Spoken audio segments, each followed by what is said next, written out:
This video is sponsored by Skillshare. More to come on that shortly.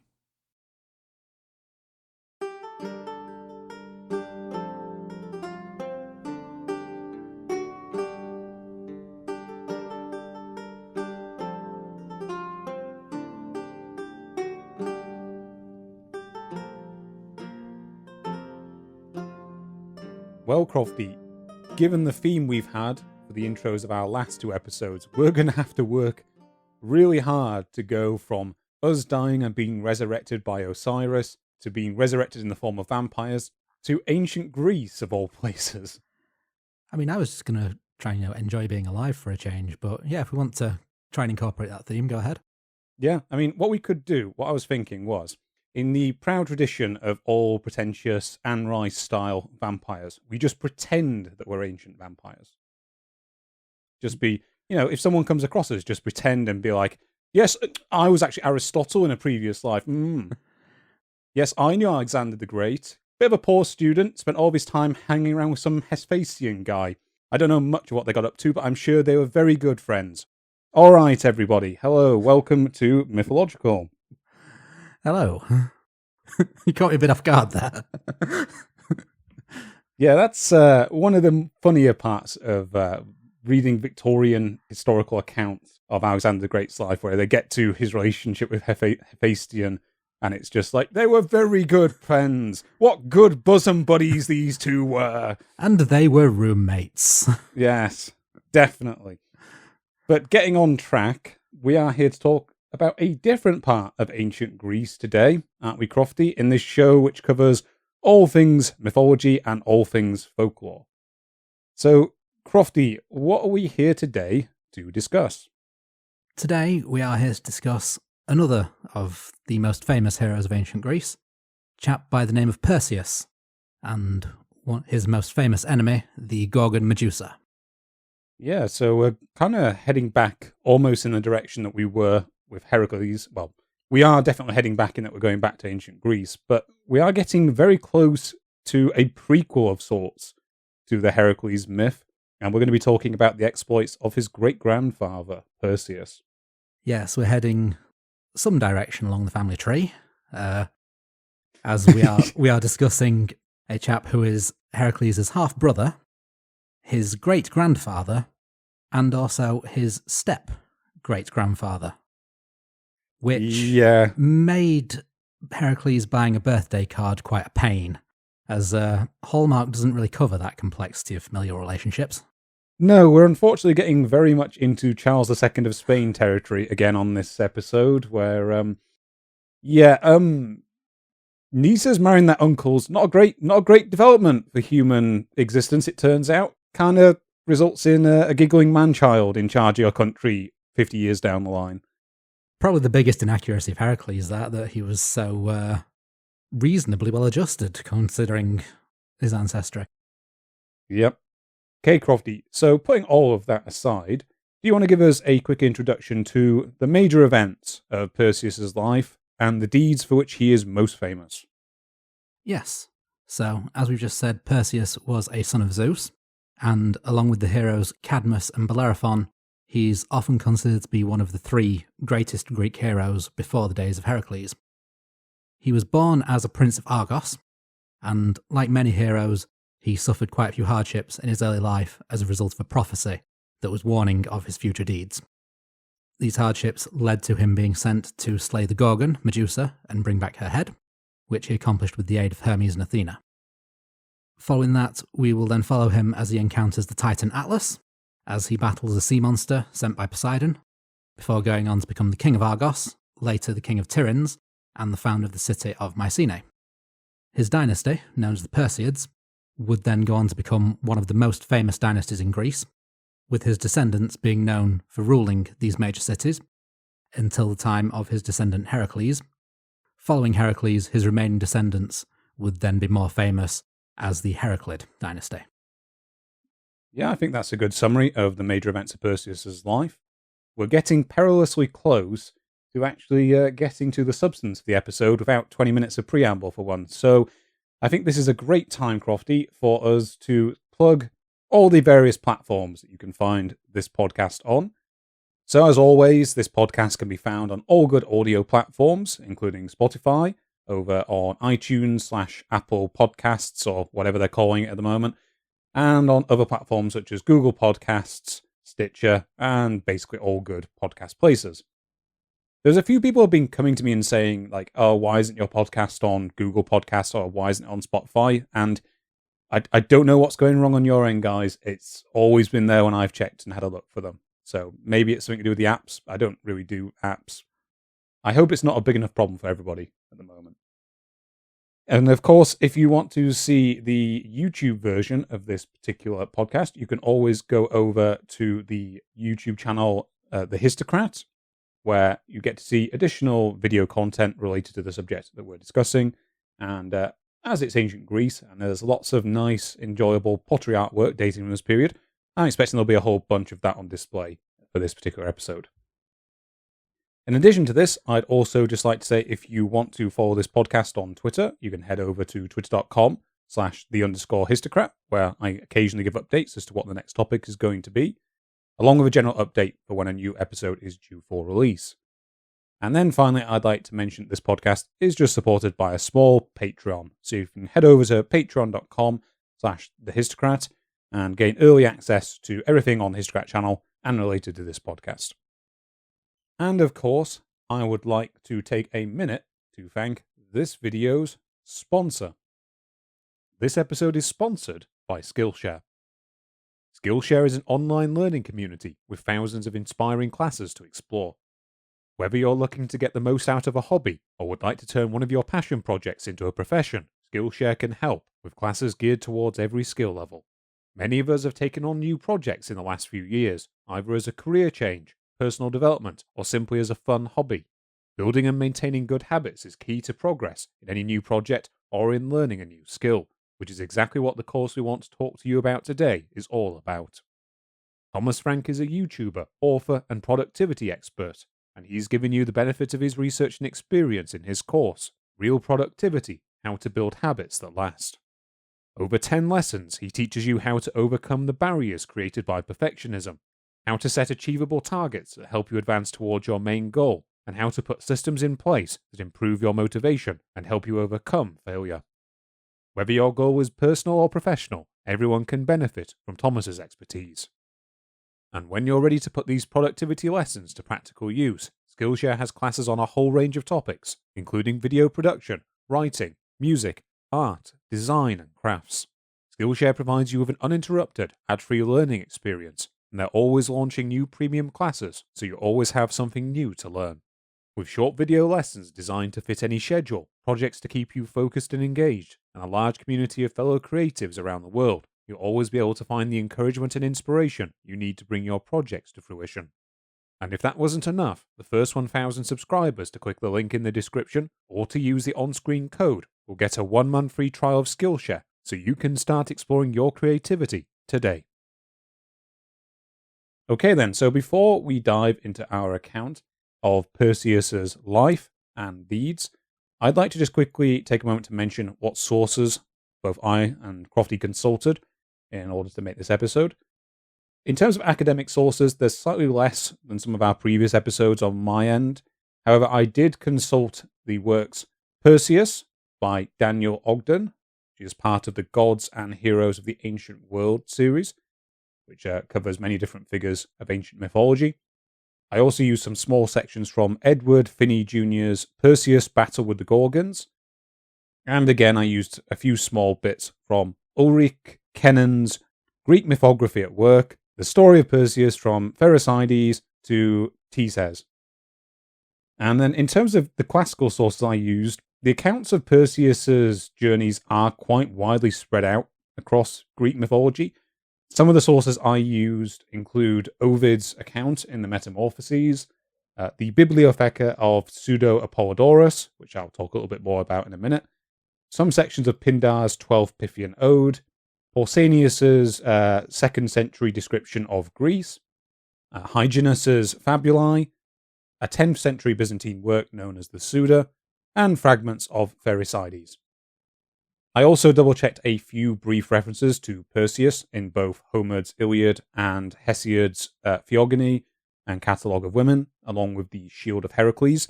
However, I won't really be going into these today because they don't really add anything onto the story beyond what is found in full in some of the later accounts. Crofty, I expect you might differ in that regard, considering their contents.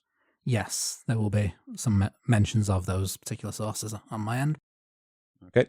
There's also a rich body of evidence of many ancient Greek plays that star Perseus, most of which are now lost or exist in fragmentary fashion. I won't really be going into many of these because, again, there's not that much in them that adds to the wider mythology, but I will give a few minor references to these as I go. Okay, Crofty. Yes, so in terms of primary sources, I'll also be using the Bibliotheca of Pseudo-Apollodorus, particularly Book 2, Chapter 4, which covers the story of Perseus. Also, I'll be using quite a lot from the Metamorphoses by Publius Ovidius Naso, also known as Ovid, from Book 4. I'll also be using Pausanias, as Charles mentioned, and making references to Hesiod's Theogony and Shield of Heracles and Homer's The Odyssey. And I will also be making a brief reference to Diodorus Siculus's Bibliotheca Historia, Book 3. In terms of books and academic sources, as well as the Ulrike Kennen's work that Charles just mentioned, I will be using quite a lot from Medusa, Solving the Mystery of the Gorgon by Stephen R. Wilk, and from the Prolegomena to the Study of Greek Religion by Jane Ellen Harrison. And towards the end, we're making brief reference to The Politics of Medusa, Shelley's Physiognomy of Revolution by Barbara Judson, and to a poem by Percy B. Shelley on the Medusa of Leonardo da Vinci in the Florentine Gallery. Without further ado, I think we should jump right into it, Charles. What do you think? Yes, so how we've structured this today, folks, is I'm going to discuss Perseus's early life, running through to him first setting off for his quest to claim the Gorgon's head. Crofty, you're then going to take over for the actual discussion of his contention with Medusa, and perhaps the wider influences that have affected this account. And then you're going to pass over back to me to discuss Perseus's later life, developments related to his descendants, and I think we're then going to finish off with a few more words from you on modern interpretations of Medusa's role. Yep, that sounds about right. So before I start talking about Perseus's earlier life, I just want to give a quick background as to what sort of role he really played in ancient Greece itself. So whilst Perseus is not the subject of a large amount of modern scholarly interest, I think the Daniel Ogden book that I mentioned literally started by saying there has not been a serious book written on the subject of Perseus in 100 years. There are still a few interesting things to be mentioned about his development, and in particular his place in ancient Greek society. The earliest clear references to him date from roughly the 8th century BC, as shown by the references we just mentioned to him found in works of both Homer and Hesiod. As with many early Greek heroes, and as we discussed in the Heracles episodes, there have been attempts to relate this figure back to early depictions of heroic figures found in Mycenaean artwork, such as frescoes and ring carvings, but due to the lack of any textual sources on myths from this period, we can't really draw any direct links between the two. From the details that are found in the earliest literature, we can already tell that most of the major features of Perseus's life, such as his siring by Zeus, his contention with the Gorgon, and his wooing of Andromeda, were extant by this point. He sort of emerges fully formed within our earlier surviving sources on Greek mythology. Similarly, he is well represented in early pottery, and unsurprisingly, his earliest depictions generally show him to be in battle with a figure that we all know as Medusa. Now, the only real element of the Perseus story that doesn't clearly appear in these early references is his contention with the sea monster. So this episode doesn't actually appear in literary form until the surviving fragments of the works of the 5th century BC writer Pherecydes of Athens, who in many ways appears to have been the main figure who was responsible for synthesizing an overall account of the Perseus myth. It does, however, appear depicted on pottery dating from the 6th century BC, so it was likely part of Perseus's known deeds by this point. As with much later figures of Greek mythology, such as Heracles and Theseus, The story of Perseus was one that was widespread throughout ancient Greece, that existed in many different local variants, and that was widely depicted throughout ancient artwork. In terms of his actual veneration, we do know that a cult in his name existed in Mycenae during the 6th and the 5th century BC, as shown by 2 surviving inscriptions that have been found in a building inside the Bronze Age citadel. These likely date from the rebuilding of the site during the Hellenistic period rather than the Bronze Age, and unfortunately both of these inscriptions are fragmentary in nature. One of them can, however, be read, and it appears to be describing practices surrounding the office of a demiurge at the site, which, from my quick Googling around, roughly means an artisan or creator, and from the context of this inscription, we can tell that in this case the office apparently also acted as some form of judicial official. So this cult likely came to an end with the abandonment of Mycenae, which again happened during the Hellenistic period. However, by Roman times, it is known that a cult to Perseus also existed in the vicinity of the city of Argos. This comes from the work of the Greek author Pausanias, and he claims that a shrine to Perseus could be found on the road between Argos and Mycenae, and that there was also a sacred enclosure to Perseus to be found on Seriphos, which is a location that we will discuss later on, and that featured prominently in his mythology. Interestingly, this later site also seems to have struck coins in his image from as early as 300 BC, and here it was said to be held that the rocky landscape of the island itself was actually a result of it being devastated by the head of the Gorgon, which we will get into. And whilst we're also on the subject of coins, we know that Perseus retained a high degree of prestige during the Roman period, as indicated by the fact that his image frequently appears on the coins of a number of Roman empires spanning from the 2nd through to the 3rd centuries AD. In terms of wider influences on the story of Perseus, there also have been significant attempts to draw comparisons between the episodes of Perseus's life with those of other mythologies of the Eastern Mediterranean. I have included a few specific examples of these as we go along. However, in more general terms, a lot of attempts have been made to attribute the development of the episode of Perseus and Medusa to influences from the Mesopotamian story of Gilgamesh contending with the giant Umbaba, or in his Sumerian form, Huwawa, who is often marked by his deadly auras. It should be said, however, that we lack any direct evidence of this, and the story may instead be more just generally influenced by the various stories of heroic contentions with monsters that are to be found within various mythologies of the Eastern Mediterranean during this period. So for comparison, Daniel Ogden also gave the examples of, in the Canaanite or Ugarit mythic cycles, the contention of the figure of Hadad Baal with the sea dragon Lotan, and the contention of the later Babylonian god of Marduk with the sea serpent Tiamat that we have discussed in previous episodes. So moving on to the actual mythology, the fullest account of Perseus' story is to be found in the work of the 1st and 2nd century AD writer, Pseudo-Apollodorus of Athens, who in turn is thought to have largely drawn upon the account of Perseus' life written by Pherecydes. So for the sake of ease, whilst we're pretty certain now that this work was not composed by Apollodorus of Athens, I am just going to refer to him as Apollodorus throughout the rest of the episode.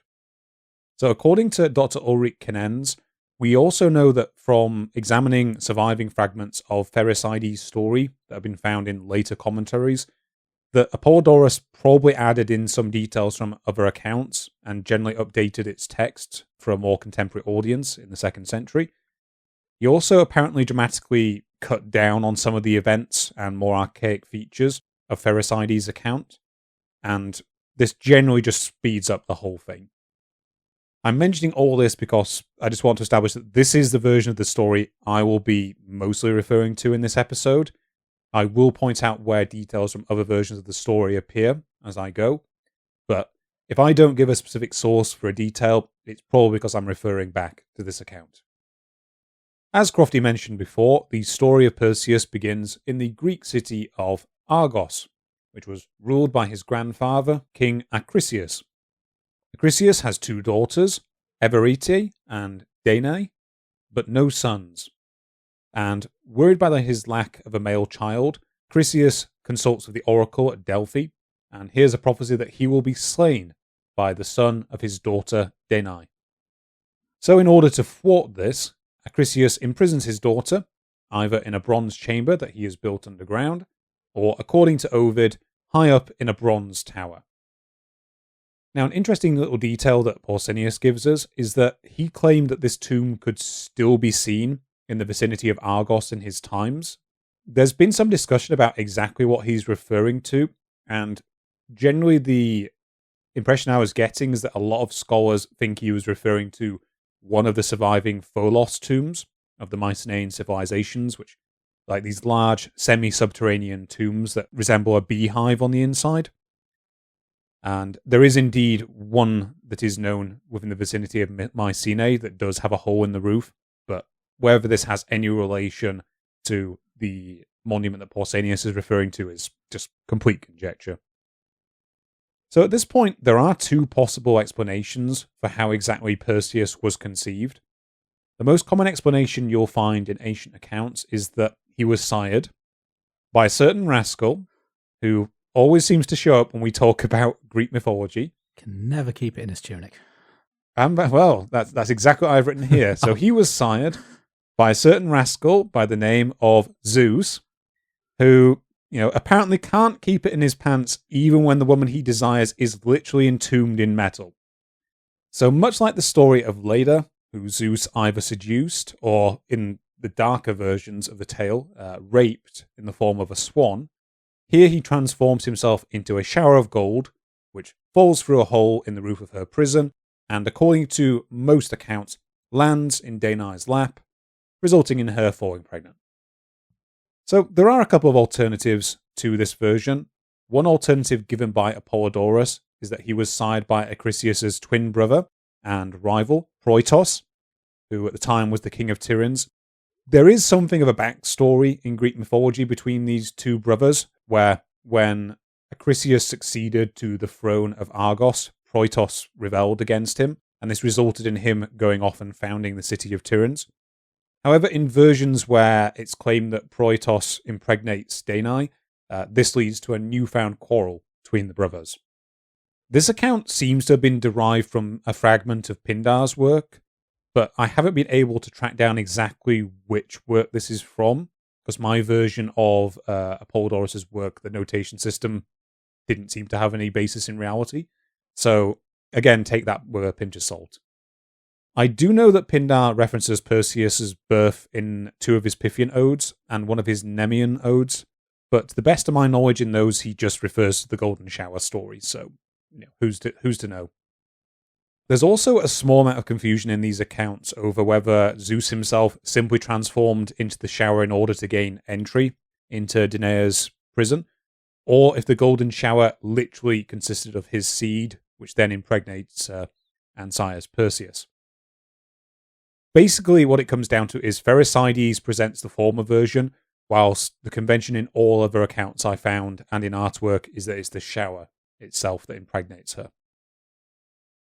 So in due course, Danae gives birth to Perseus, and the child was then brought up inside her chamber without his grandfather's knowledge until he was either 3 or 4 years of age. So according to a fragment of Pherecydes, Acrisius remains ignorant of the boy's existence until one day he hears Perseus' voice whilst the child was at play, at which point he has the child brought out of the chamber along with his daughter and a nurse. For some reason, in this account, he then has the nurse executed, and I assume that's for keeping the details from him. There's no elaboration in any of the versions that I was able to find as to why he puts the nurse to death. After this, he takes his daughter to an altar of Zeus in his household and demands to know who the father is. When Danae responds that the father is Zeus, Acrisius refuses to believe this, and wishing to thwart the prophecy from earlier, he then has both Perseus and Danae sealed within a great chest, which he casts into the Aegean Sea. So obviously this chain of events puts Acrisius in quite a negative light. One additional theory mentioned by Dan Ogden is that Acrisius might have slightly better motives than it seems like on face value. So his theory is that Acrisius might actually have been trying to protect his city, as if he didn't believe that Zeus was the father, then he may well believe that his daughter had just sworn a false oath before Zeus, which would be a great way of inviting his anger upon the city. But, that's very much an interpretive way of looking at things. According to a fragment of the work of the epic poet Simonides, in the chest, Danae then wraps her arm around a sleeping Perseus and says the following prayer: "O child, how I suffer, but you are asleep and slumber with suckling heart in the joyless bronze-riveted wooden box, set adrift in the unlit night and the dark blue gloom. You take no heed of the thick spray above your hair as the wave goes past, nor of the sound of the wind as you lie in your purple cloak with your beautiful face. If this trouble was trouble to you, then you would let my words fall upon your little ear. I bid you, child, sleep, and let the sea sleep too, and our immeasurable misfortune. May some change of mind become manifest from you, Father Zeus." In response to this prayer, Zeus does indeed intervene, and the chest floats to the island of Seriphos, where, according to Pherecydes, it is caught by the nets of the local fishermen, who are led by Dictys, whereas according to Polydorus, it simply floats ashore. Either way, it is retrieved by Dictys, who, it turns out, is the brother of King Polydectes of Seriphos. Now, according to Hyginus's version of Perseus's exploits, Acrisius finds out where the two are at this point and tries to reclaim them, but he is prevented by Polydectes' intercession. And at this point, Perseus swears that he will never kill Acrisius, who leaves him in peace. So that version kind of takes that thread and puts it to one side. That is not the case in most of the other versions. So this early section of Perseus's life does have a number of parallels elsewhere in Greek mythology. For example, as we discussed in the Heracles episodes, King Peleus of Iolcus is told by an oracle that he will be killed by a man who first appears to him wearing only a single sandal, which turns out to be Jason, son of his deposed brother Aeson. The motif of the exposed child that Perseus is shown to undergo here is also widespread throughout much of wider Greek mythology. So again, as we saw before in the Heracles episodes, Heracles as a child in some versions of his life is exposed to the elements, as are figures such as Oedipus, Paris, Telephus, and in later Roman mythology, the figures of Romulus and Remus. Some very obvious comparisons are also easy to make with figures such as Moses in the Bible, and of course with the figure of Deucalion within Greek mythology, who is said to have survived a great flood sent by Zeus to wipe out humanity by placing himself and his wife within a great chest, and after riding out the flood, it is they who repopulate Greece. It should also be noted that an almost identical account to this exposure is found in the tale of Semele and Dionysius, which is given to us by Pausanias. The main distinction here really is that Semele dies in the chest before it washes up ashore. And that story is probably worth keeping in your back pocket because Dionysius does sort of come back later in Perseus' story, and the two figures do have some other parallels. So back to Perseus' story, Dictys then raises the young hero, during which time his brother Polydectes falls in love with his mother Danae. However, according to Apollodorus, as Perseus is now a grown man, and who is able to assume the guardianship of his mother, Polydectes is unable to act upon these urges, and so he crafts a plan to eliminate him. Summoning all of his friends together, with Perseus included amongst them, Polydectes announces that he is to wed Hippodamia, who is the daughter of King Oenomaus, I believe, of Pisa, which is a land in the west of the Peloponnese Peninsula, and as such he is gathering contributions for a marriage offering. So just for some extra context, in ancient Greece these bride prices would have been pretty steep, especially in the case of the daughter of a king. The next section is given in its most elaborate form in another fragment of Pherecydes' account. Here Perseus asks Polydectes what his contribution is to be, to which the king replies, a horse. And Perseus then abruptly declares that he would not deny him even the Gorgon's head. Later, after Perseus has indeed brought a horse, as he was originally commanded, Polydectes refuses to take it, and instead he orders Perseus to fetch the Gorgon's head, as he has promised, or else he will take his mother instead. And this is very much framed as Polydectes is expecting that in giving Perseus this quest, he's sending him to his death. Perseus then leaves and goes to the remotest part of the island, where he laments his fate. And it is at this moment the god Hermes appears to him, and after learning the reason for the young man's distress, he tells him, cheer up, and that he will lead him on the way to his quest. I am on the cusp here of handing over to you, Crofty. Before I do that, I just want to mention an alternative version of how all of this event plays out that's found in the works of Hyginus. Here, Polydectes is presented as a much more benevolent figure than in the accounts of people such as Apollodorus and Pherecydes. Instead of attempting to claim Danae in this fashion, he simply marries her after the two first wash up on the shores, and he helps raise Perseus himself at the temple of Athena. This account is a later Roman one, so she's actually named here as her equivalent in the Roman pantheon of Minerva. In the end, however, Polydectes does become ill-disposed towards Perseus, but this is only much, much later in Perseus's life when he comes to fear the young man's prowess and deeds. And this author is also notable because in a somewhat spectacular omission by mythology standards, he fails to at any point bother to describe Perseus's most famous deed. You had one job. Exactly. So, Crofty, I'm going to ask you to step in on Hyginus's behalf and take over the story and describe Perseus's contention with the Gorgon. Thank you, Charles.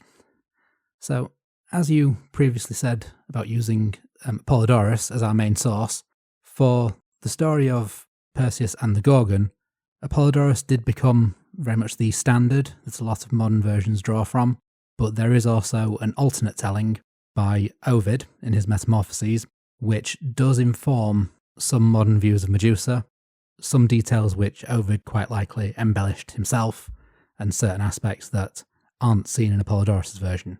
So I'll go through the Apollodorus version before moving on to Ovid.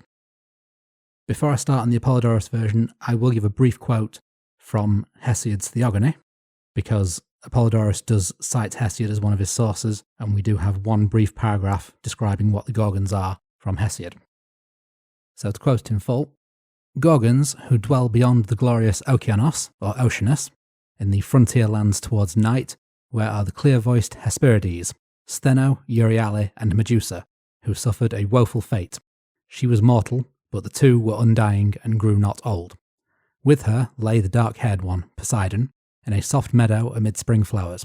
And when Perseus cut off her head, there sprang forth the great Chrysaor and the horse Pegasus, who is so called because he is born near the springs of Okeanos.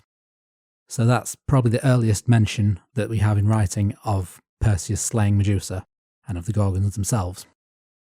But to get the full story, we then do have to turn to Apollodorus.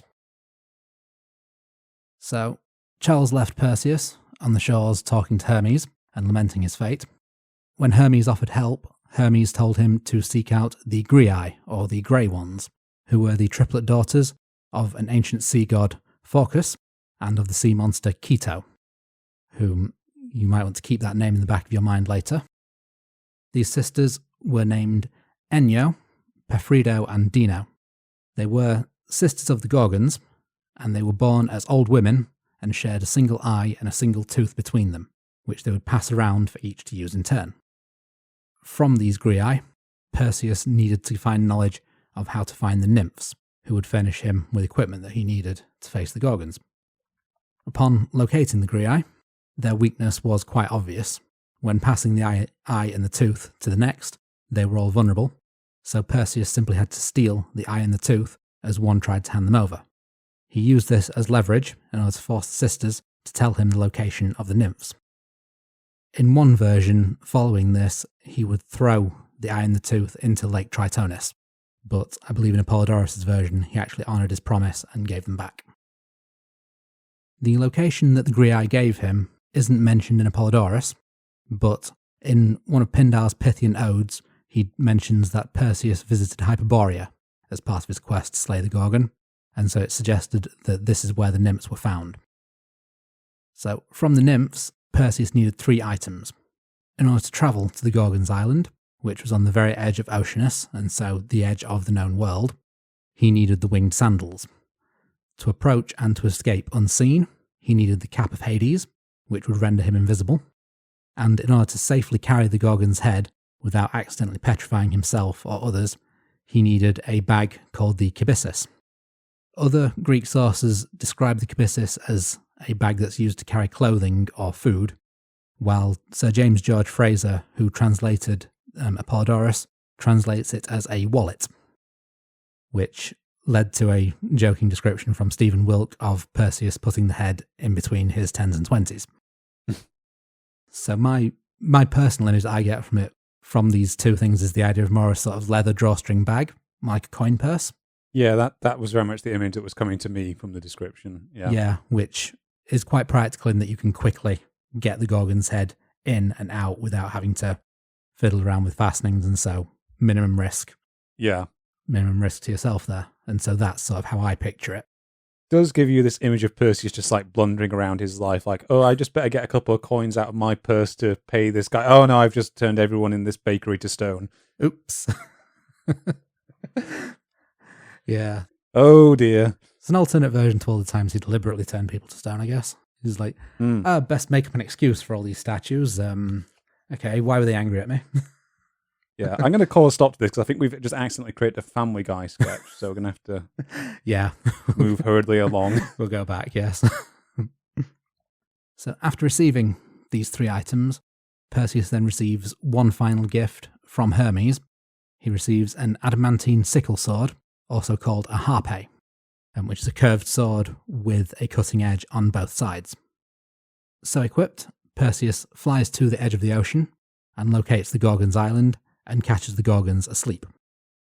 As with Hesiod, Apollodorus does also name the three Gorgons as Stheno, Euryale, and Medusa, and again states that Medusa alone was mortal. And I reiterate this because there will be other accounts I'll be going into where this is quite different.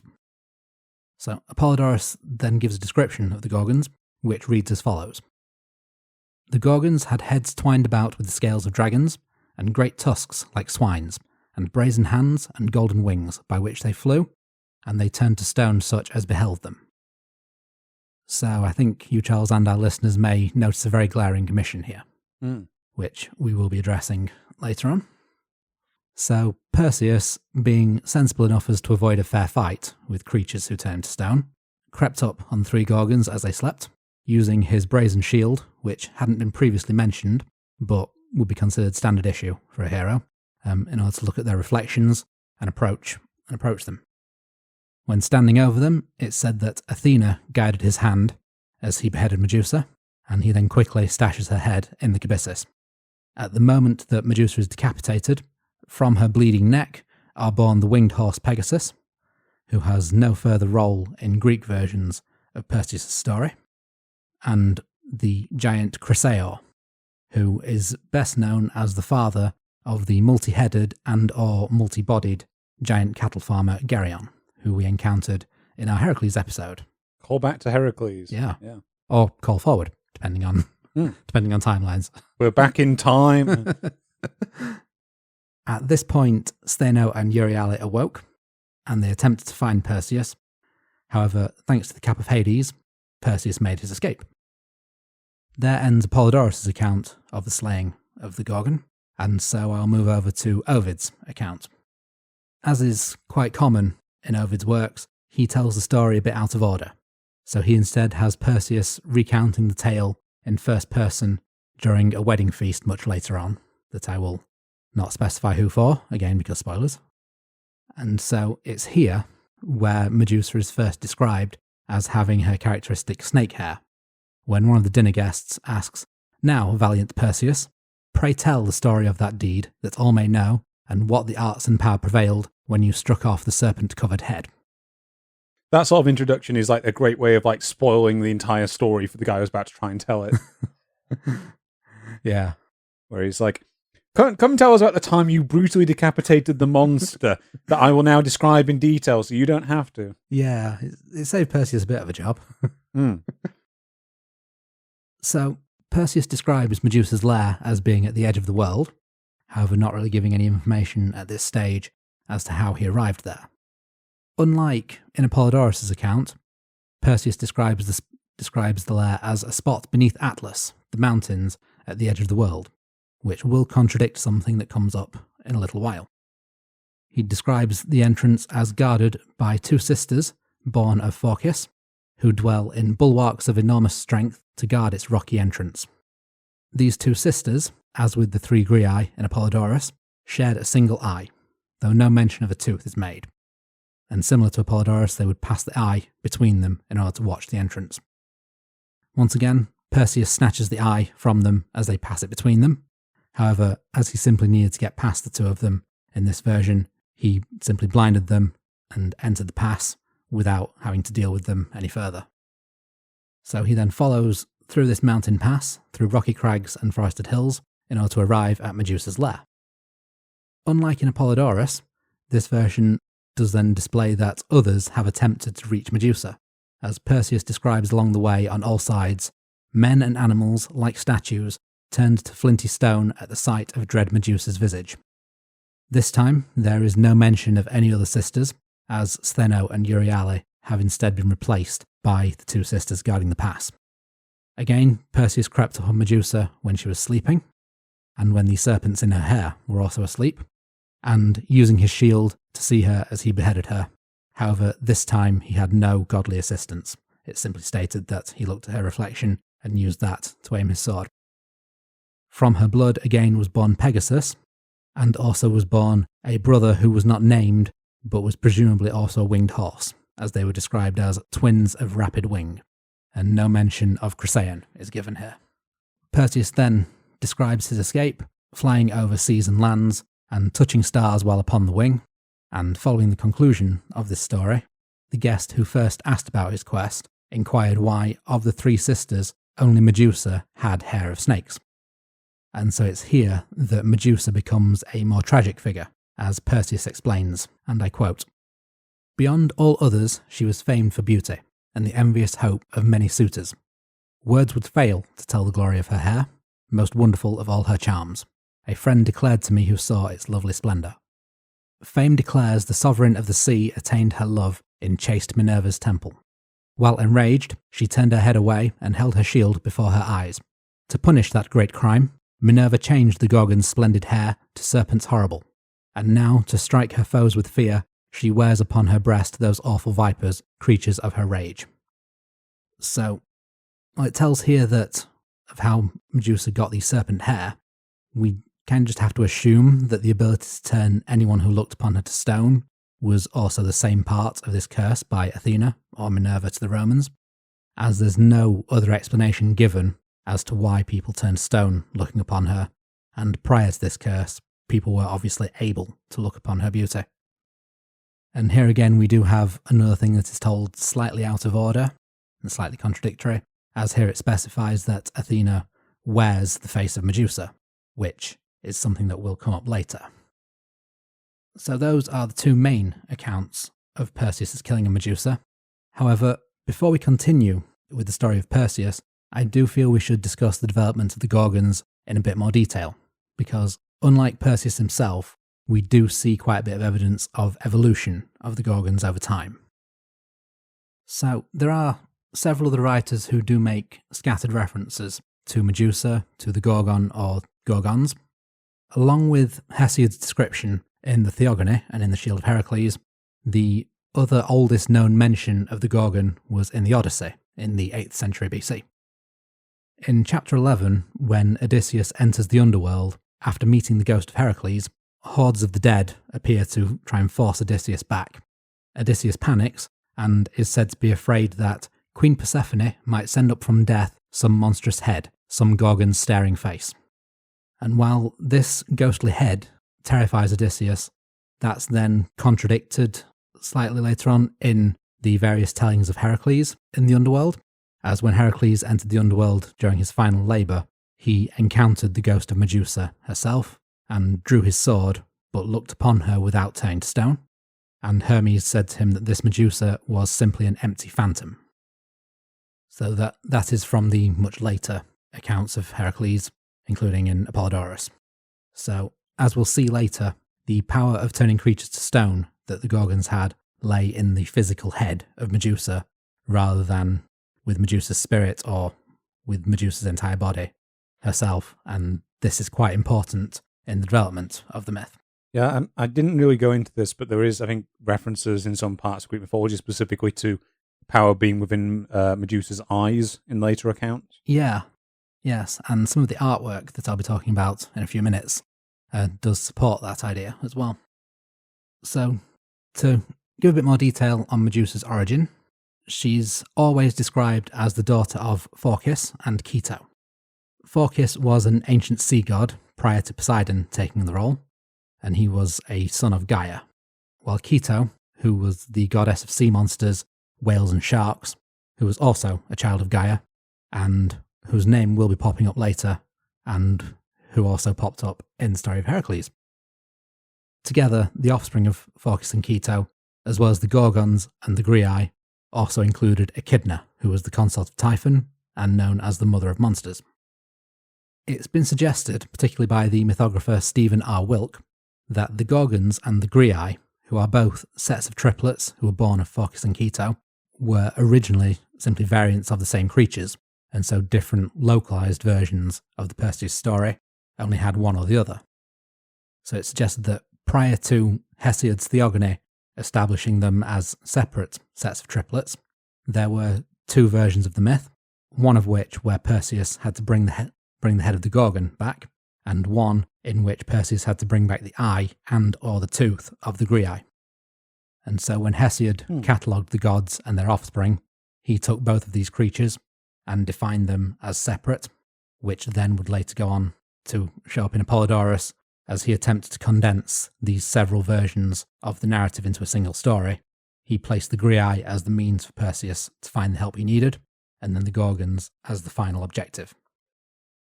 This happens quite a lot in Apollodorus' work, where he tries to reconcile not only accounts from different periods, but also accounts from different locations. So I didn't really go into it, but when it came to Polydectes' initial attempts to send Perseus after the Gorgon, the way in which it's laid out in Apollodorus' account is quite confusing, and basically what's happened, I think, is he's conflated together a couple of different events and made more work for himself, but we won't go into that too much. He was very thorough, at least, we can say that of him. Yes, that unfortunately also means thoroughly confusing, but yes. Yes, quite so. Other Greek writers do make mention of the Gorgons, including Aeschylus in Prometheus Bound, Pindar, as you've mentioned, in his Pythian Odes, and Lycophron in Alexandra, and they all keep this separation of the Griae and of the Gorgons. It's then Ovid who then recombines the two sets of sisters, as I've said, having Medusa be the only Gorgon and her two sisters being the Griae, and this continues with other Roman writers, including Nonnus in his Dionysica. So, aside from these two variations of the Gorgon's origins, there are also two authors who give a more rationalised view of what the Gorgons are. So, Pausanias, who's come up quite a few times so far, in his description of Greece, gives a brief variant of the story of Medusa when he's describing Argos, which reads as follows. In the marketplace of Argos is a mound of earth, in which they say lies the head of the Gorgon Medusa. I omit the miraculous, but give the rational parts of the story about her. After the death of her father, Phorcys, she reigned over those living around Lake Tritonis, going out hunting and leading the Libyans to battle. On one such occasion, when she was encamped with an army over against the forces of Perseus, who was followed by picked troops from the Peloponnesos, she was assassinated by night. Perseus, admiring her beauty even in death, cut off her head and carried it to show to the Greeks. Not the most pleasant of stories, but... I unfortunately have an even less pleasant attempt to rationalise Medusa's existence coming up as well. You're saying it gets worse? It gets way worse, yeah. Always like the point in the podcast where he says something horrible and goes, yeah, it gets worse. Yeah. It's like we haven't started yet. Yeah. The other rationalised account, which isn't quite as graphic as Pausanias's, appears in the Bibliotheca Historia by Diodorus Siculus. Diodorus describes the Gorgons as being an entire race of women who were, quote, warlike and greatly admired for their manly vigour. He says that they warred with the precursors of the ancient Amazons, who previously lived in Africa before moving to northern Turkey and settling in Themyscira. Initially, these Gorgons lived in western Libya, which, according to the Greeks, extended as far as what is now Algeria and Morocco, and that when warring against the Amazons, these Gorgons were then defeated and forced to flee to take refuge in a forested region. After the migration of the Amazons away from Africa and towards Turkey, the Gorgons then grew stronger again. However, later on, Perseus would lead an invasion force and defeat the armies of the Gorgons, which were led by Medusa. And finally, these Gorgons were then wiped out by Heracles in the course of his labour to steal the cattle of Geryon. I think we did mention in the Heracles episode the general taming of lands, which he did on the way over to that particular labour in some versions. Yeah, and another one of the many genocides he racked up. I still can't believe we had a genocide counter effectively going for that episode. Yeah. So, in addition to the written mythology of the Gorgons, there is also quite a large variety of artistic depictions, in which we can see a clear evolution of the Gorgons as we progress from roughly the 8th century BC down towards classical Greece and the Roman Empire. So, the Gorgon is in fact one of the earliest mythological creatures that is known to be depicted in Greek art. As I say, some works date back as early as the 8th or even the 9th century BC, and possibly even predate Homer's and Hesiod's mention of the Gorgons. Oh, wow. In 1896, the German classicist Wilhelm Heinrich Roscher wrote an analysis of all known Gorgon artwork at the time, describing its evolution through Greek and Roman history, which led to a set of 3 groups that all Gorgon artwork can be classified as. The archaic Gorgon, which is found up to the 5th century BC, the transitional Gorgon, which is found from the 5th to the 2nd centuries BC, and the late Gorgon, or the beautiful Gorgon, which is found from the 4th century BC onwards. And while I didn't cite Roscher in my original sources, that is because I couldn't find his original work in English, but his work is the main thing cited by Stephen Wilke when discussing these, so I'm working from Wilke's discussion of the earlier work here. So, the archaic Gorgon was particularly distinct from later works and was given its own separate name, the Gorgonean. The biggest distinction of this is that, unlike the other depictions, this version is only a head. The images here always have wide staring eyes, a rictus grin, which usually has upper and lower fangs, and a large protruding tongue. Both ears are usually visible, and often with piercings. The nose is always broad and flat. The hair is generally a series of very tightly curled rings above the forehead, but sometimes these ringlets extend down the side of the face. And interestingly, many depictions have these ringlets then merging with a beard. So, judging by the literature, this is likely intended to add to the perceived ugliness of the Gorgon, rather than to imply a male Gorgon. And here I am referring to the beauty standards according to the Greeks, just to clarify. One particularly unique feature of these Gorgoneia is that, unlike almost any other creature in Greek art, they are always depicted full face from the front view. The vast majority of Greek art shows pretty much all figures in profile, or in three-quarter view, whereas here the full face view gives a particularly menacing quality. So these Gorgoneia appear on quite a variety of artefacts, including vases, shields in particular, and coins, but the most common appearance is on antefixes, which are terracotta semicircular tiles that would line the edge of roofs.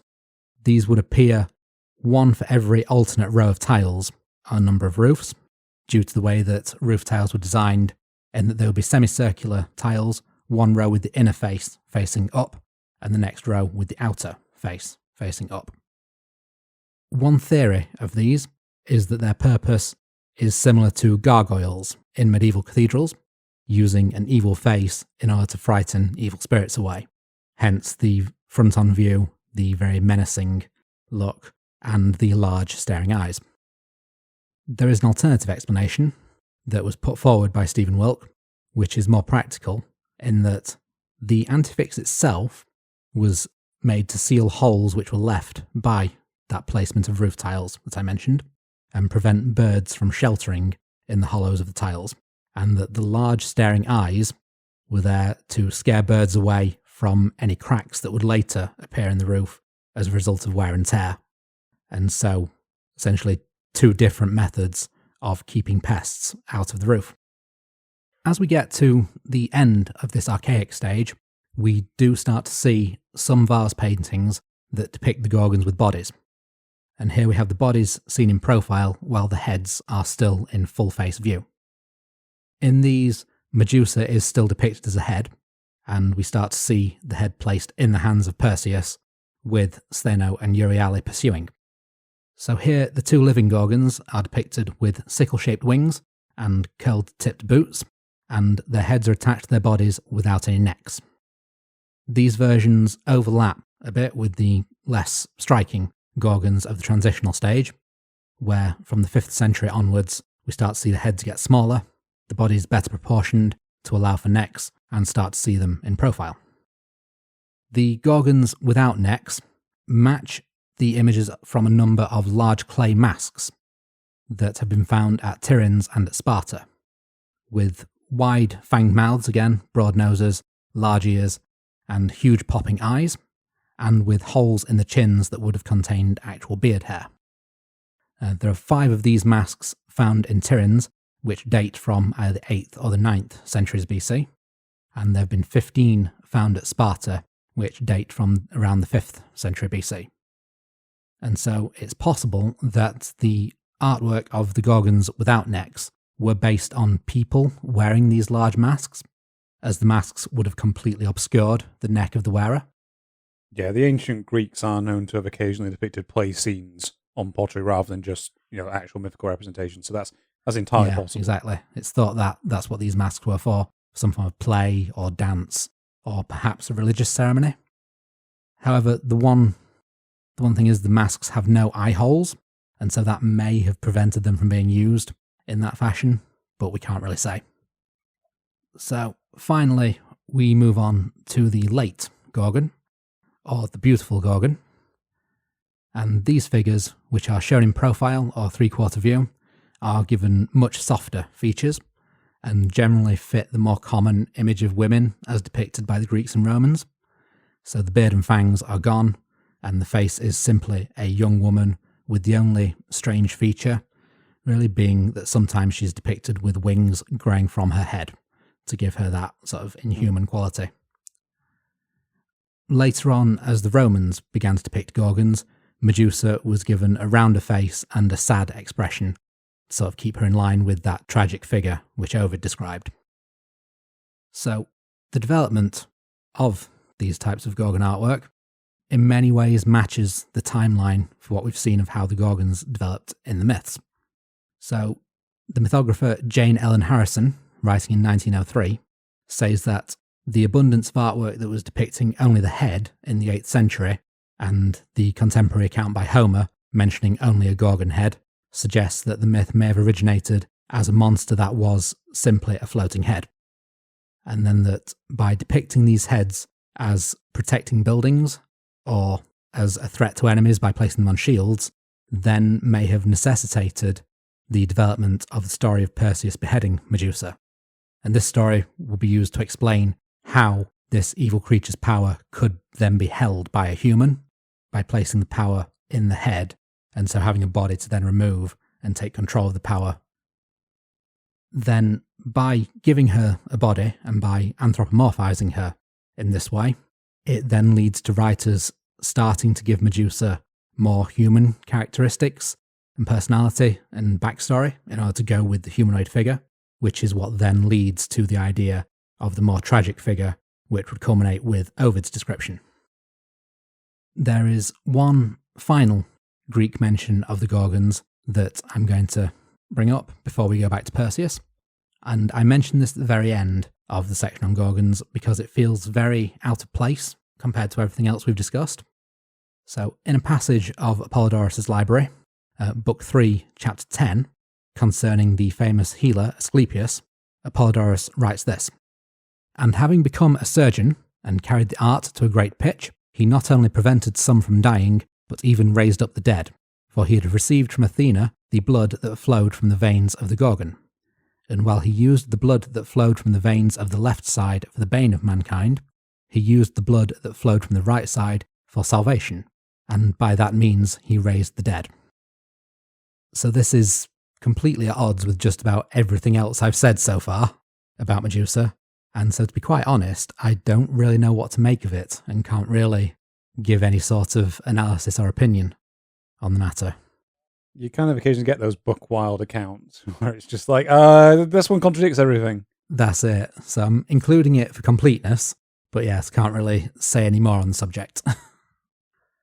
Now that we've covered the history of the Gorgons in detail, we can return to the story of Perseus. This part of the story doesn't feature in Apollodorus. It is unique to Ovid's Metamorphoses.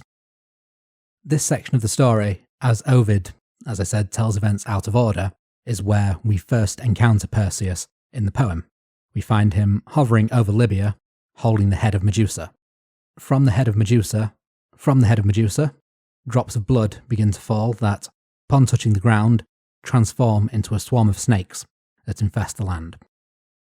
So Perseus flies over this land searching for a safe place to rest, and he ends up far to the west, in the realm of Atlas, where he lands in order to request hospitality for the night.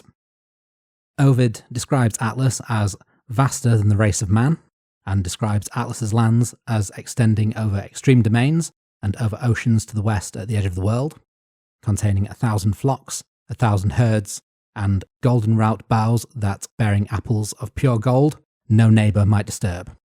Which might sound familiar, if you remember our Heracles episode. Perseus introduces himself to Atlas as the son of Jupiter, or as the son of Zeus, and he begs hospitality from Atlas, promising to tell him of his valiant deeds.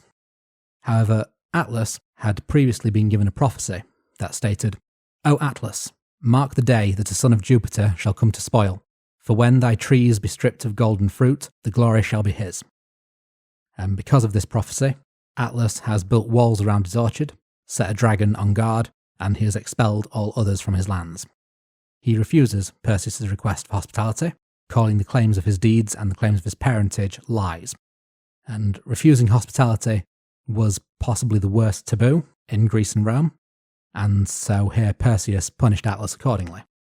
As Atlas moved to attack Perseus, Perseus knew he couldn't defeat Atlas in a fight, and he said, "For that my love you hold in light esteem, let this be yours," and he produces the head of Medusa from the bag. Upon seeing the head, Atlas turns to stone. He becomes a huge mountain, his beard and his hair becoming forests, his shoulders and his hands becoming ridges, and his head the top of a high peak. Ovid concludes here with, "Augmented on all sides, enormous height attains his growth, for so ordained it ye, O mighty gods, who now the heavens expanse unnumbered stars on him command to rest." And this point here is another one where Ovid does actually contradict himself, because as I mentioned earlier, Perseus found Medusa's lair in the mountains of Atlas. However, here we see that the mountains of Atlas don't exist until Perseus turns Atlas to stone using Medusa's head. Yeah, some people might also be thinking, if you saw our Heracles episode, that this might contradict the 11th labor, because in some of the versions of that, the figure of Atlas is instrumental in getting the apples for Heracles. I just want to step in and note that this is in continuity. This isn't a contradiction in Ovid's account, because he never mentions Atlas in connection with Heracles' 11th labor. Mostly because he just doesn't, to the best of our knowledge, he just doesn't actually mention the labor at any point. I think he only mentions one labor, the Hydra, as we discussed at the time. Yeah, so for all we know in Ovid's version, that may not have been how that account took place. It's also a great example of why it's ultimately a bit of a fool's errand to try and just fit all of Greek mythology into a single narrative, although Apollodorus really, really tried. With some contradictions himself. Mm. So, I think with that, we can conclude my section, and I can hand back over to you, Charles, for the remainder of Perseus' life. Cool. Thank you very much. So, back with Perseus then, after his contention with Atlas. Perseus then continues on from Atlas's kingdom through to the land of Ethiopia. I want to point out that in ancient times, this doesn't mean what we would consider Ethiopia. It's more like a general term for lands that are south of Egypt. And this kingdom, we are told, was ruled by King Cepheus. Upon touching down, he found the king's daughter, Andromeda, chained as prey for a sea monster. Before we get into this fully, I just want to make a quick note here that there is some evidence that versions of this story take place in different regions of the world other than Ethiopia, and indeed, later on it seems to move around. So, for example, Herodotus cites Andromeda as dwelling not in Ethiopia but Persia, whilst one of his contemporaries by the name of Hellanicus puts this story in Babylon. There's also an offhand reference in Pausanias that suggests that Cepheus' kingdom was in fact located in Arcadia, so this would be a much more local affair than the kind of globe-trotting voyage that we're giving to Perseus in this version. Finally, in the late 4th century BC, in a work that is probably spuriously attributed to the writer Skylax of Carianda, this kingdom is placed in Phoenicia. So, for those who are not aware, Phoenicia was a collection of city-states and lands along the shores of what is now modern Lebanon, Israel, and Syria. And specifically, this pseudo-Skylax places this kingdom at the site of Joppa, which is probably better known in modern times as the city of Jaffa. Now, in his work, Daniel Ogden argues that versions of the story told at this site may have gone on to influence the biblical account of Jonah and the whale. I haven't had the time to go into how valid this is or what reasoning he used. So I think that's something that, again, needs to just be treated as a somewhat dubious assertion. And for those of you at home who remember our Heracles episode, before we go on, I just want to mention that, yes, this entire account does basically form a carbon copy to the story of Perseus' descendant Heracles, saving Hesione from a similar sea monster in his own labours. And this isn't a coincidence. According to Daniel Ogden again, there is evidence that these two stories seem to have originated alongside each other and exerted a degree of cross-influence over time. So, back to the story, it transpires that Cepheus' wife, Queen Cassiopeia, I hope I said that correctly, had boasted that her beauty surpassed that of the Nereids, who were a group of sea nymphs who were the daughters of the sea god Nereus, who's also sometimes known as the Old Man of the Sea. And these sea nymphs were also known to accompany the god Poseidon. In an alternative version that's found in Hyginus's Fabulae, Cassiopeia's boast is that it is in fact her daughter who is more beautiful than the Nereids, rather than herself. So a little bit more modest there. In response to the Nereids' anger over Cassiopeia's boast, Poseidon sends first a great sea flood, and then a sea monster in order to ravage Ethiopia. So in response to this event, Cepheus seeks the advice of the oracle of Zeus, Ammon, who we are told dwelled at the oasis of Siwa in Egypt. Ammon prophesies that deliverance would come to Cepheus if he offered his daughter as prey to the monster, and after the demands of his countrymen, Cepheus is forced to tie his daughter to a rock as an offering. Luckily for everyone involved, Perseus falls in love with Andromeda on first sight, and in exchange for her hand, he promises Cepheus that he will slay the monster. Cepheus agrees to the young man's offer, and Perseus does battle. So the longest version of this battle is found again in Ovid's Metamorphoses, which also contains the closest we get to a complete description of the sea monster, which, as Crofty, you've mentioned, has shown up in a couple of times in your section of this account, is sometimes referred to as the Keto, or the Ketos. So in this account, the creature is described as having a long tail that becomes fish-like at its point, as being coated in barnacles, and as having purple blood. Other accounts would also describe it as resembling a serpent, or a boar, or even a dragon. So when it comes to the actual fight, Perseus waits for the creature near to the shore. Then as it approaches, he leaps into the air on his winged shoes. As the creature is confused by his shadow that's now been displayed on the water, he dives and he strikes it with his curved sword across the neck. In pain, the creature then either, depending on the account, dives to try and escape or turns to snap at Perseus. Either way, the hero manages to dodge it and continues to attack it whilst airborne. Eventually, however, the wings of his sandals start to become waterlogged, and whilst the creature is vomiting seawater and blood, Perseus spies a rock that is mostly hidden by the sea. Landing on this rock, he clings to it with one hand, and then, wielding his curved blade in the other, slays the creature by driving his blade into it 3 or 4 times. In the aftermath of his victory, the people of Ethiopia then rejoice, and King Cepheus and his wife grant Perseus' request and allow him to marry Andromeda. The young hero, in a bit of an aside, then places Medusa's head on the ground, and we are told specifically that he places it on a patch of seaweed, or I think in the actual account it's described as plants from beneath the sea. In the process, he inadvertently creates coral. So this act delights a group of ocean nymphs who, I'm not actually sure if they're supposed to be the now appeased Nereids, because they go unnamed in the accounts which I saw, and they throw the seeds from these now petrified plants into the ocean. So Perseus then erects 3 altars to Hermes, Athena, and Zeus, and weds Andromeda. All is not well, however, as we are told that Andromeda had previously been promised to Cepheus' brother, who is a man by the name of Phineus, and in response to this turn of events, he now plots against Perseus. Phineus and his companions confront Perseus at the wedding feast, and they demand vengeance for the taking of his bride, to which King Cepheus responds that Phineus has in fact forfeited Andromeda's hand due to his failure to save her from the monster himself, and that ultimately it was Poseidon that took Andromeda from him, not Perseus. This, however, fails to calm Phineus, and he casts his spear at Perseus, which is described as ineffective, but it results in a melee breaking out.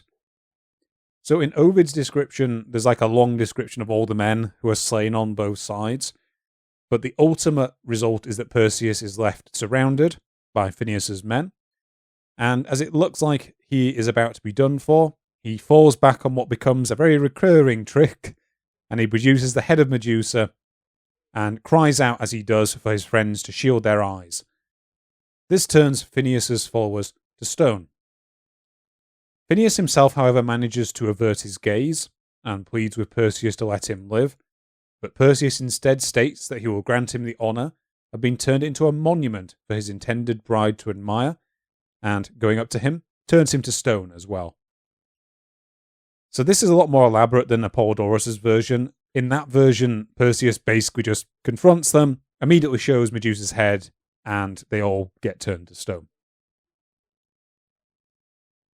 So with this done, Perseus then returns to Seriphos in triumph, and this is where, in some versions, things get a little bit dark.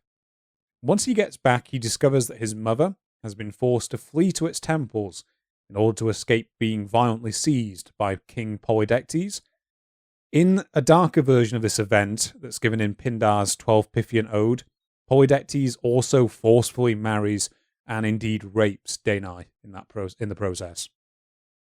In response to this, Perseus heads to the palace, where, according to Apollodorus' account, the king and his friends have assembled. Here, Perseus again displays the Gorgon's head, turning them all to stone, and rescues his mother. In the version given by Ovid, this event again plays out slightly differently. So if you remember from at the beginning of the episode, Polydectes was already married to Danae. So here, instead of threatening violence, he denies the truth of Perseus having slain Medusa, to which Perseus responds by saying, "By this we give our true pledge of the truth, avert your eyes." He then shows Polydectes the head of the Medusa, which turns him to stone. After this, he gifts the throne of Seriphos to his foster father Dictys, gives the sandals, wallet and cap to the god Hermes, who returns them to the nymphs, and he also gives the head of Medusa to the god Athena, who, in Apollodorus' account, mounts it to her shield. I'm kind of going from memory here, Crofty, but I'm not sure if this came up in your account. In Apollodorus' version, he also mentions that Athena was actually the instigator for the whole affair, and she has done so because Medusa was foolish enough to boast that she was more beautiful than Athena. Yeah, there is one sort of throwaway reference of that in Apollodorus. I think I forgot to mention it. Yeah, he doesn't really mention much more than that, so I think we can probably let that one lie where it is. Yeah, but it is generally assumed that in most versions Athena had some sort of grudge against the Gorgon. That's why she helped Perseus and in Apollodorus' version, and why she gave her the curse in Ovid's version. From here, then, Perseus journeys to Argos with both his mother and Andromeda in order to see his grandfather Acrisios. On hearing of Perseus' approach, he grows fearful of the oracle once again and flees to the land of the Pelasgians. Here we are told King Teutamides of Larissa was holding funerary games in honour of his deceased father, and as a result Perseus travels there in order to compete in them, which unfortunately for Acrisios puts them both back in close proximity. When competing in the pentathlon, we are then told that Perseus, possibly after immediately inventing the discus, accidentally throws this device and kills Acrisios by hitting him on the foot. So there's various different versions of how this pans out. In some of the versions, it simply is that the blow on the foot strikes him a lethal blow. Sometimes it causes an infection that then kills him. According to Hyginus's Fabulae, this event actually took place whilst Perseus was still on Seriphus, before he ever went to try and find Medusa's head.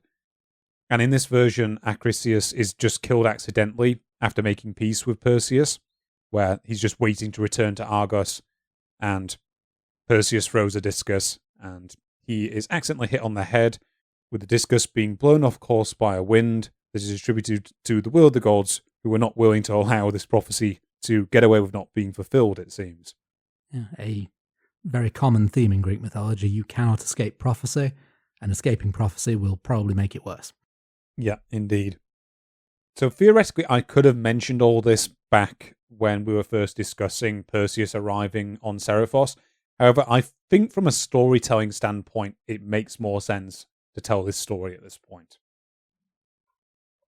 What's also interesting about this kind of version is it's a bit more of a tragic bent to the story. So in this version, Acrisios had also by this time come to regret the spurning of his grandson, and indeed had repented his refusal to acknowledge Perseus as a son of Zeus. So the fact that he's then accidentally killed, it makes it more tragic because he and his grandson were on good terms. Finally, there's an additional variant that can also be found in the work of Ovid, where rather than inadvertently killing Acrisios, Perseus returns to Argos to find that his brother and rival Proitos has in fact deposed Acrisios and taken over Argos. So, in what is becoming his one-size-fits-all solution, Perseus reclaims the city, turns Proitos to stone, and hands it over to his grandfather. Back to the more canonical versions of Greek mythology. Ashamed at having killed his grandfather and unwilling to take the throne of one who he has slain, Perseus first decides to bury Acrisios outside the city. Then he travels to Tiryns, where he meets with Megaphines, who is the son of Proitos, and asks that the two trade kingdoms. Megaphines agrees, and Perseus becomes the king of Tiryns, whilst Megaphines takes over in Argos. So one thing I thought was interesting was that in Pausanias' account, Megaphines is actually named as a daughter of Proitos, which, if that's actually correct, it would make her a rare example of a female ruler in Greek mythology.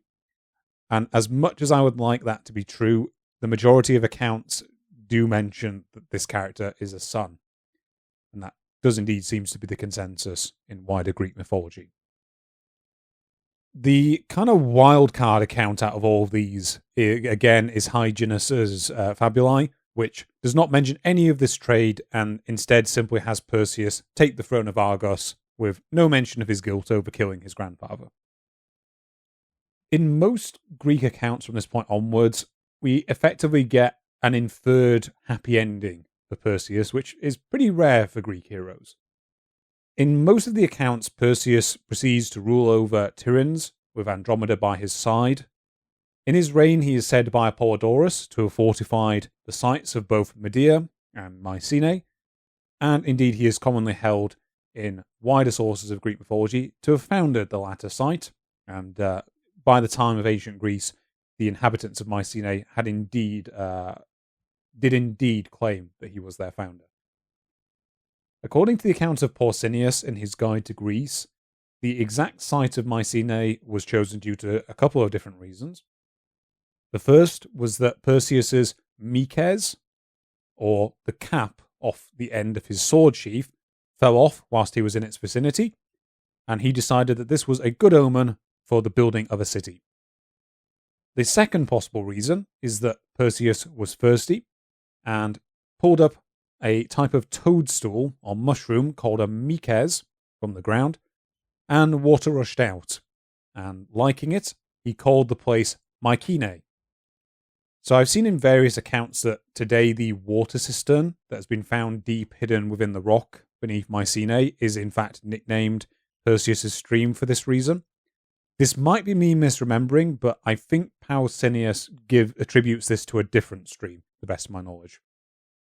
Pausanias also gives a contradictory account as to the naming of Mycenae, where he actually cites the Odyssey, in which a woman appears named Mycenae, and a work attributed in antiquity to Hesiod, known as the Great Ehoia, I'm definitely pronouncing that wrong, does in fact claim that the city was named instead for her, rather than any deeds or acts by Perseus.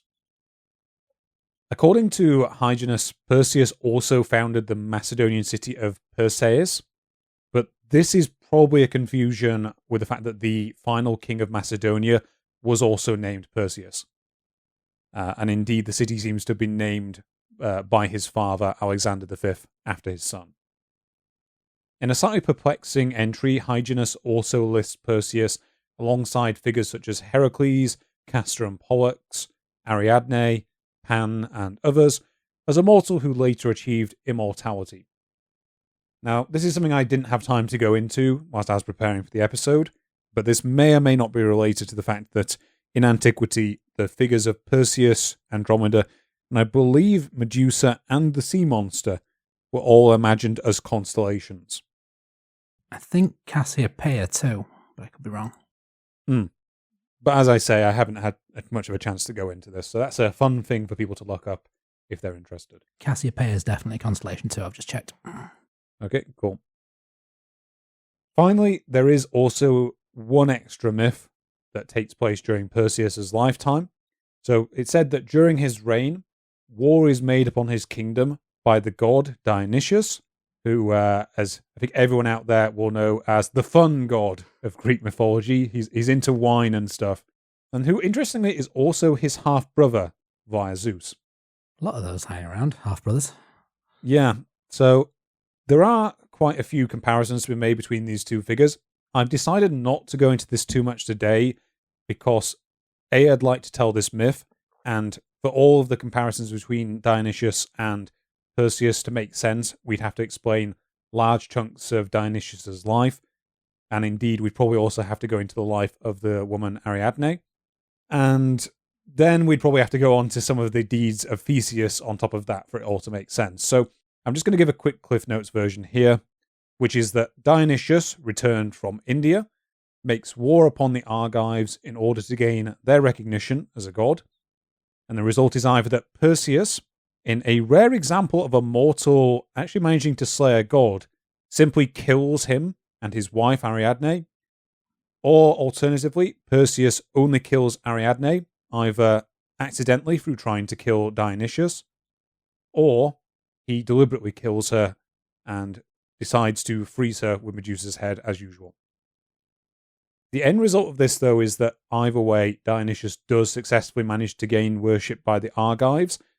This is a little confusing in some versions simply because he's now dead, but if you know much about Dionysius, you'll be aware that death isn't something that tends to stick with him.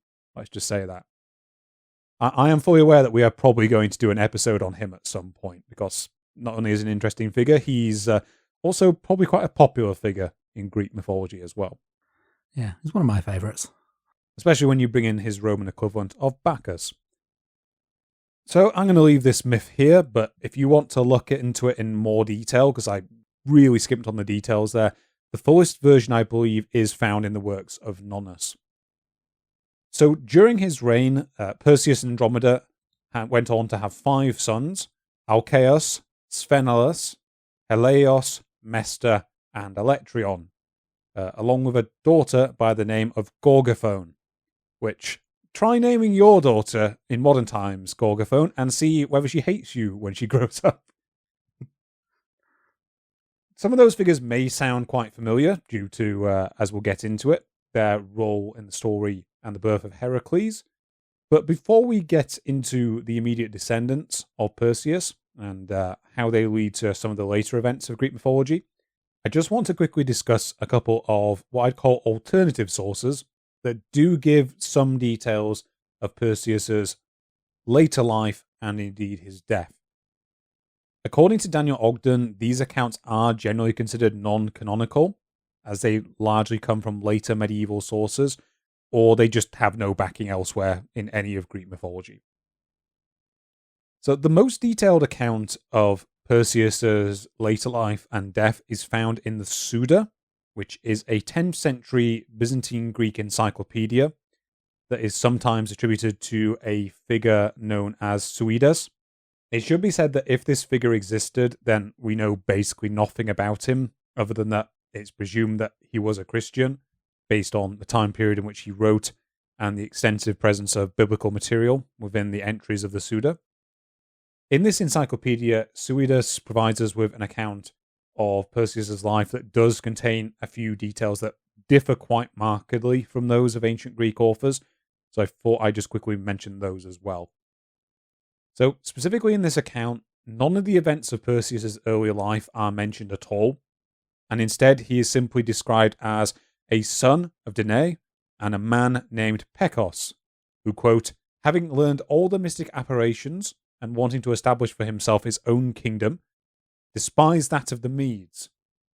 So for context, the Medes were a group of peoples who ruled large sections of Persia and Anatolia prior to the rise of the more famous Achaemenid Empire. In this version of the story, the Medusa, and this is where I'm getting back to it gets so much worse, in this version of the story, the Medusa is simply a mortal woman who is described as hideous and ugly by Greek standards, who Perseus encounters as he travels through unknown lands. So before, Crofty, you were describing one version of the tale that tries to kind of give a more realistic bent to Medusa as a war leader. In this version, Perseus simply asks her for her name, she gives him her name, and then he murders her. That's rude. Yeah.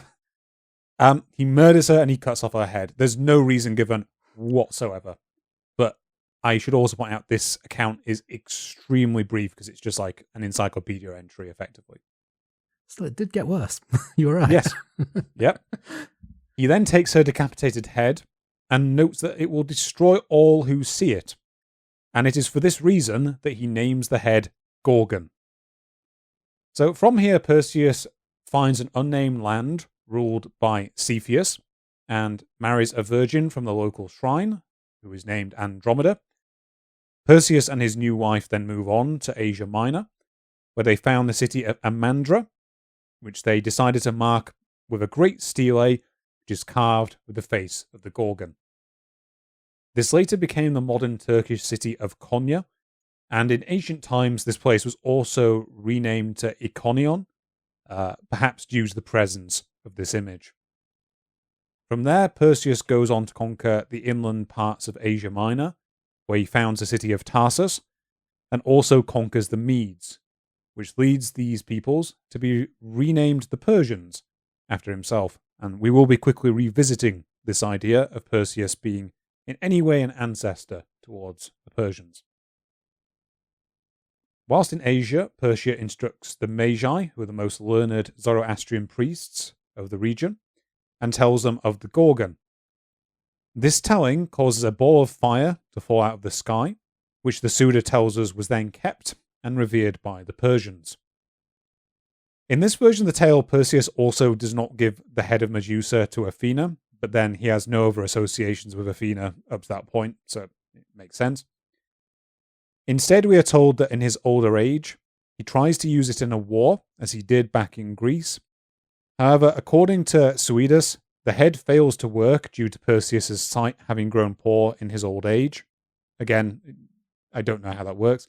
And angered by it failing to work, he turns the head towards him and accidentally turns himself to stone. A suitable hoist by his own petard after him spamming that throughout most of his life. Yeah, seems fitting. Later, we are then told that his son, Merus, who again is not mentioned in any other account, it does vaguely resemble the name Mester, but again, I've no idea if that's connected or not, destroys the head of Medusa by burning it. Then I have another variant of his death, which is found in the work of the 5th and 6th century AD author John Malalas. I think that's correct. In this, we are told that after Perseus becomes the king of Tiryns and Mycenae, for some unknown reason, his father-in-law Cepheus then comes from Ethiopia and makes war upon him. Perseus attempts to kill Cepheus by exposing him to the Gorgon's head, but as the king is old and blind, the head has no effect on him. So, in a very similar account to that found in the Suda, Perseus disbelieves this and reasons that the head is no longer working, turns it upon himself to see, and turns himself into stone. And the last variant of his death, on top of this, there is also a throwaway line to be found in Hyginus that claims that, quote, Megapenphes, the son of Proetus, killed Perseus, the son of Jove and Danae. I assume Jove is referring to Jupiter, which is the Roman variant of Zeus, on account of the death of his father. According to Dan Ogden, it's not certain where Hyginus got this account from, although he had likely derived the death of Proetus from Ovid's account. So to round off my section, Perseus' descendants will go on to control the throne of Tiryns for several generations after his death, which I will now briefly summarize. So after his death, his 5th son Electryon would succeed him on the throne, and with his wife Anaxo, he would father 9 sons and 1 daughter by the name of Alcmene, who everyone who, again, listened to our Heracles episode will recognize as the mother of Heracles, who later married Alcaeus' son, Amphitryon. Alcaeus being another son of Perseus. As we discussed in our Heracles episode, the sons of Mesters then steal Electron's cattle under the guise of attempting to reclaim a portion of their father's kingdom. Electron entrusts both his daughter Alcmene and his kingdom to Amphitryon whilst he goes to retrieve the cattle. However, in the process of them retrieving them, Amphitryon accidentally kills his uncle, which leads to his exile to Thebes, where Zeus impregnates Alcmene, resulting in the birth of Perseus' most famous descendant, Heracles. Meanwhile, Sthenelus becomes king in Mycenae, and due to the intercession of Hera, his son Eurystheus follows him on the throne, so Hera delays the birth of Heracles, and there was of course a prophecy that whoever would be born next to that dynasty would become king of Tiryns. So Eurystheus as king is best known for his contention with Heracles, specifically through his setting of the famous 12 labours as penance for Heracles' slaying of his wife and their children. During these labours, Eurystheus is shown to be unworthy when compared to Heracles, especially through being shown to be a coward by fleeing to a hidden jar every time the hero returns with one of the monsters he is tasked with finding, be it the Erymanthian boar or indeed Cerberus. It is not his contention with Heracles, however, that brings down Eurystheus or indeed his dynasty. Instead, after the death of Heracles, Eurystheus remains bitter as to the indignities caused to him by that man, and decides to exact his revenge on his sons who had fled to Athens. According to Apollodorus, they are collectively referred to as the Heraclidae, or Heraclidae, who are said to be led by Heracles' eldest son with Deianira, who is Hylas. Eurystheus then attempts to attack Athens in order to slay them, but they turn the tables on him and they slay him along with all of his sons. And thus does the Perseid dynasty come to an end in Mycenae and Tiryns, and instead a new dynasty would be founded, known as the Atreids, who were inaugurated by the brothers Atreus and Thyestes, who the two of whom Eurystheus had left in charge of his kingdom in his absence. So I have a fun little tidbit to do with this. So enduring was this idea that there were two dynasties in ancient Mycenae, that when it came to the discovery of the two famous grave circles that have been found at the actual archaeological site of Mycenae, they were initially associated with the burials of the Perseids and the Atreids, respectively. So specifically, I think it's Circle B that was informally assigned to Perseus's descendants. It should be said, however, there is no actual evidence that this is the case, and many of the claims of the initial excavator, I think it was Schliemann who excavated it, regarding the identification of the occupants of these graves have not been borne out over time. But you do still occasionally see these two attributions going on in online discussions of the site. In wider Greek mythology, however, despite the perishing of the Perseid dynasty, Perseus' descendants would eventually get the last laugh, as many centuries later, at the end of the events of the Trojan War, the Heraclidae, whose descendants had since been driven out of Greece, would return and reclaim the thrones of Mycenae and take the thrones of Sparta and Argos. But as with the Trojan War, I think, Crofty, that's a tale for another time. Yes, I think that is an episode in itself, at least. If not several. Yeah. So, as to the legend of Perseus being associated with the Persians, I also briefly have another account that somewhat resembles that of the Suda, and that is mentioned by both Apollodorus and I believe the histories of Herodotus. And it is that the Persians would themselves claim that they have Perseus as an ancestor figure. In this version of events, before leaving Ethiopia, he and Andromeda had a son named Perses, who he deliberately left behind as King Cepheus had no male heir. And it is this Perses who would go on through his descendants to be the ancestor of the Persians. However, whether or not the ancient Persians themselves actually held this belief or not, or it was simply held that the Believes thought they held this belief, is uncertain. And it probably should be mentioned that Herodotus is known to be fond of providing etymological reasons for certain people's having a given name that generally don't hold up to scrutiny. Okay, Crofty, that's everything I have then. Great.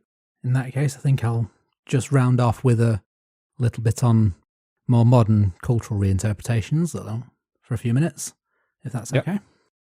Because as we've said early on in the episode, throughout the Greek period and the Roman period, Perseus himself as a character remained quite static. He was, in his first written version, he was essentially fully formed, whereas we can track a development of Medusa and the Gorgons. And with the exception, as you say, of the accounts such as the Suda, even today, the image of Perseus is pretty much the same as the Greeks would have seen him. But that's not the same with Medusa.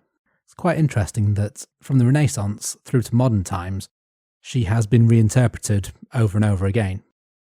When I talked about Ovid and about the Roman view of Medusa, making her more a tragic figure, as the story was repopularised during the Renaissance, the idea reverted back to Perseus as the hero and Medusa as the monster to be slain.